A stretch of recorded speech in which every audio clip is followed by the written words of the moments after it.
no interior. Aí começa aquele vasculhamento interior, aí o pai não é tão bom. O pai é legal, ele só não é perfeito. A mãe não é tão boa, essa casa. Aí começa a problematizar a ambiência. E eu vejo cada coisa no meio cristão evangélico, especialmente, tem muito menino e menina se suicidando com medo de dizer que são gays ou lésbicas ou não binárias ou qualquer coisa para os pais, com medo da repressão.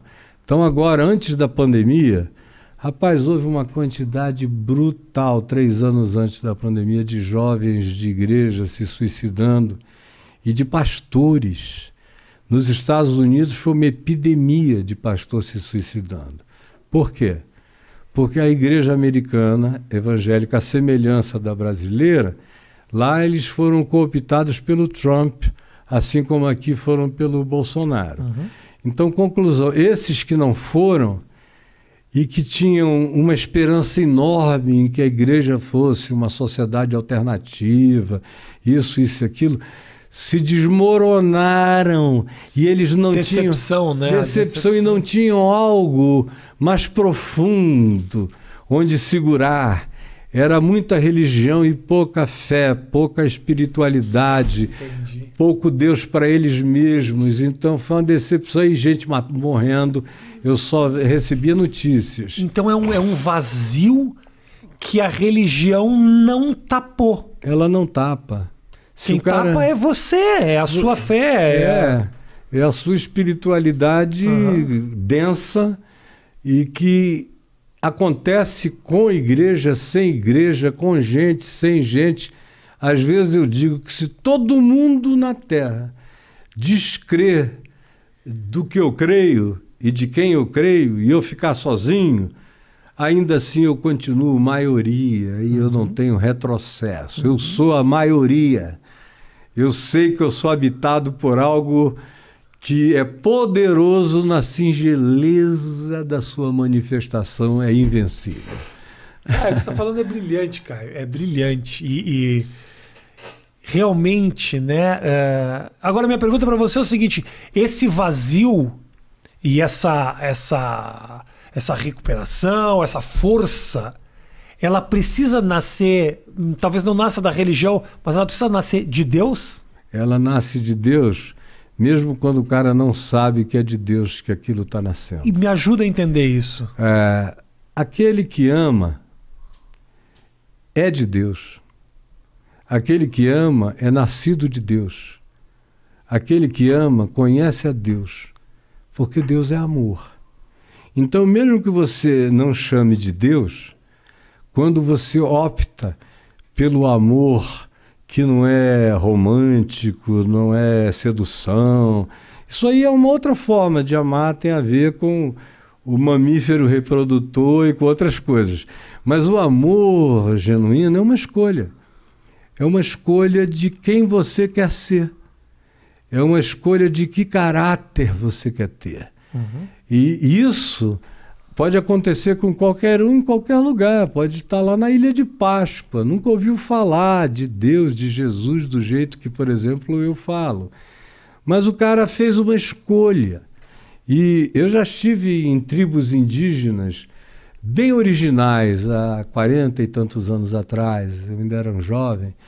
E eu via aquele pessoal, muitos deles, meu Deus, não sabiam nada, mas amavam. Cuidavam da mulher, cuidavam dos filhos, cuidavam da caça, da casa, se divertiam uns com os outros da maneira mais limpa, não tinha nada que gerasse briga. O cara ficava ancião lá com 35 anos, ele formava a roda dos anciãos, sentavam para se divertir, conversar, histórias de caça, do mato, e os filhos é que iam caçar, as mulheres trançando, fazendo outras coisas, tudo lindo.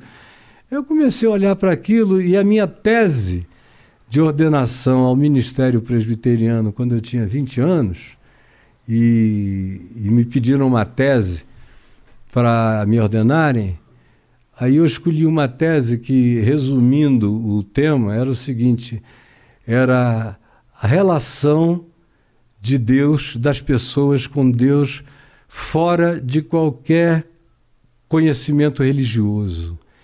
E aí a minha tese era essa, baseada, claro, em Jesus e no Evangelho. Porque o critério final do Evangelho, quando Jesus fala, a única vez que ele fala mesmo de um juízo, ele chega e diz que naquele dia vão ser separados uns dos outros, como um pastor separa no campo os cabritos das ovelhas. Aí ele diz que então se dirá às ovelhas: vinde, benditos de meu Pai, tomai posse do reino que vos está preparado desde antes do Big Bang, desde antes da fundação do mundo. Sim. Aí eles disseram: mas por quê? Nós nunca te conhecemos. Nós não sabemos quem tu és. Aí ele disse: a razão é porque quando eu tive fome, vocês me deram de comer, quando eu tive sede, vocês me deram de beber, quando eu fui forasteiro, refugiado, vocês me abrigaram, quando eu estive nu, vocês me vestiram, quando eu estive preso, vocês foram me visitar, quando eu estive enfermo, vocês foram me ver. Aí eles disseram: mas quando, Senhor, tu estivestes assim? Ele disse: todas as vezes que vocês fizeram isso a qualquer outro pequenino irmão na terra, era a mim que vocês estavam fazendo. Aí disse para os outros: apartai-vos de mim, porque eu tive fome e vocês passaram, eu tive a mesma coisa e vocês não reconheceram. Aí ele disse: mas como a gente sempre soube quem tu eras? Ele falou: mas vocês nunca me viram. Uma frase constante de Jesus, quando fala-se, por exemplo, em Mateus 7, do cara que curava, expulsava demônios, e profetizava, e fazia todo esse show. E aí ele disse: naquele dia muitos virão assim para mim, e eu lhes direi: eu nunca vos conheci, eu não sei quem sois. E aí eles vão dizer: mas como? Em teu nome nós fizemos isso, aquilo outro. Aí ele disse: não, vão para lá, eu não sei quem vocês são, porque vocês vivem da prática da iniquidade, da mentira. Então, vocês não têm parte comigo. Então, o Evangelho é muito simples e ele abre um escopo universal. Cristo é universal e não precisa...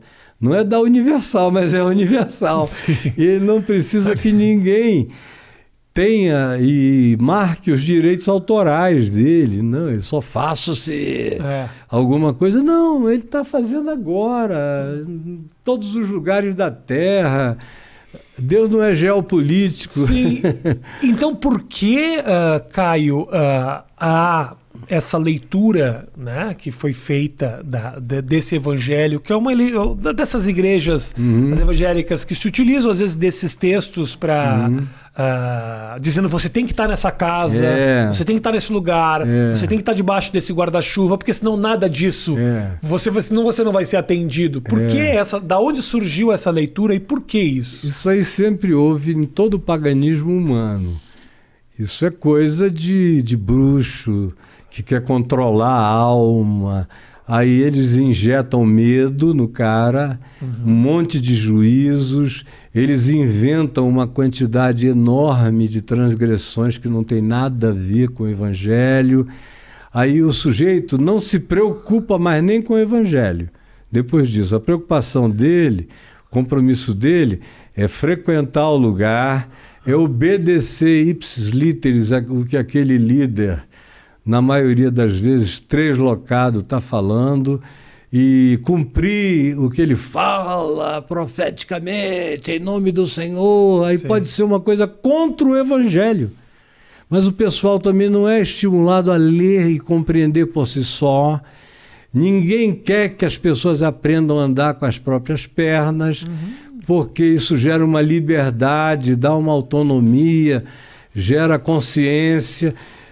Pastor evangélico, claro, não são todos, mas infelizmente hoje em dia, talvez 90% deles não queiram que as pessoas aprendam o Evangelho e andem com as próprias pernas e entendam que igreja não é prédio, que cobertura espiritual não é telhado, Sim. não é ter ninguém dizendo eu te abençoo, eu te amaldiçoo, porque ele também não tem nenhum poder sobre mim, a menos que eu entregue a ele essa disposição.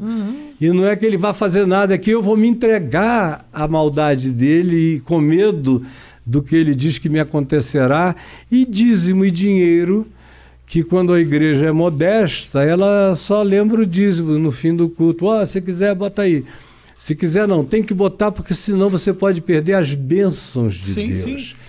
E aí tem as igrejas caça-níqueis, que são verdadeiros cassinos religiosos, onde o cara, toda vez que vai, tem que botar dinheiro, e quanto mais ele quiser receber grana, mais grana ele tem que pôr.